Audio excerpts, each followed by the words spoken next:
Probably. Yes. No. Maybe. Varkudit. My regret or lack thereof is no longer relevant. It had to be done, and there was no time to think. Sharp, clear pathways of hard logic and reason are my usual first tools, but there was no time. Only heartbeats ago, before the shuttle around me began to buckle, I still had rational thought to guide me. I could see the choice I made as the logical culmination of all things that came before. I retrace those moments now in my final instance, even as I can see in my mind's eye the shuttle of my father, the Imperator, just behind me. It is hanging back, safely ensconced within the last stable vestiges of the quantum stream. I imagine he watches me on his view screen, and I watch him past a rainbow-shimmering veil of the Pegasus flock that strangely comes to surround us. My father. He's a coward, or possibly a wise statesman, calculating enough to hold back and save himself for the sake of Imperial Atlantida. I no longer know what he is. After all, the Imperator's life is always more important than mine. He is the Kassiopei father of the nation, father to us all, and yes, my father. Yes, I might be his heir, except that now I am nothing. His Imperial shuttle sits, bathed in its safe violet plasma bubble, still within the safety of the stream. I, on the other hand, am breached, having sung the final notes of the stream sequence with my Logos voice. And now there is no more air in my collapsed lungs as I burn. The hull of my shuttle still vibrates with the precise, necessary resonance frequency as it continues to move forward through unimaginable hellfire.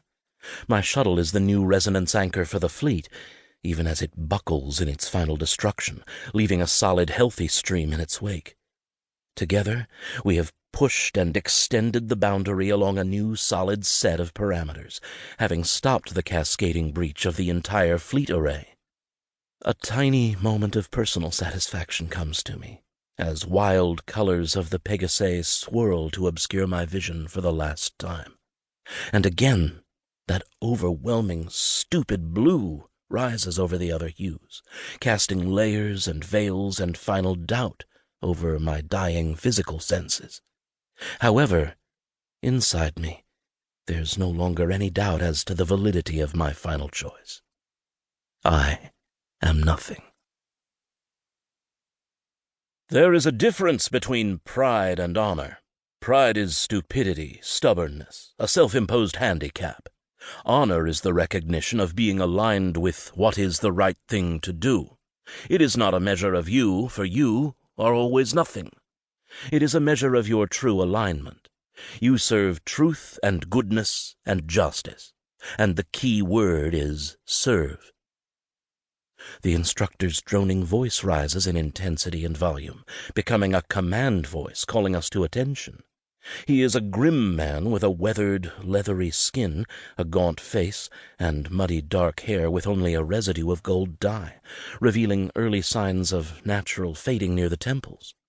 The instructor exhibits none of the painted, gold-headed servility that I've grown so sick of at my father's court. This man is both world-weary and real, harsh in his manner and unforgiving in discipline. Granted, it's always slightly jarring to see hair losing its true color to age instead of paint. It gives rise to questions. I've been told that cadets either love or hate him. He, in turn, mostly hates all of us and loves to punish for the smallest transgression. And his indoctrination begins from the first day and very first scholariat. My first class. It's today, my first day at Fleet Cadet School. And suddenly I'm back. I'm a first-year kefarai, a 7-year-old awkward idiot, surrounded by other young fools. We're packed in a large room with rows of long, narrow tables and hard wooden benches. We sit shoulder to shoulder with rigid backs. Everyone's arms are folded neatly together, right over left.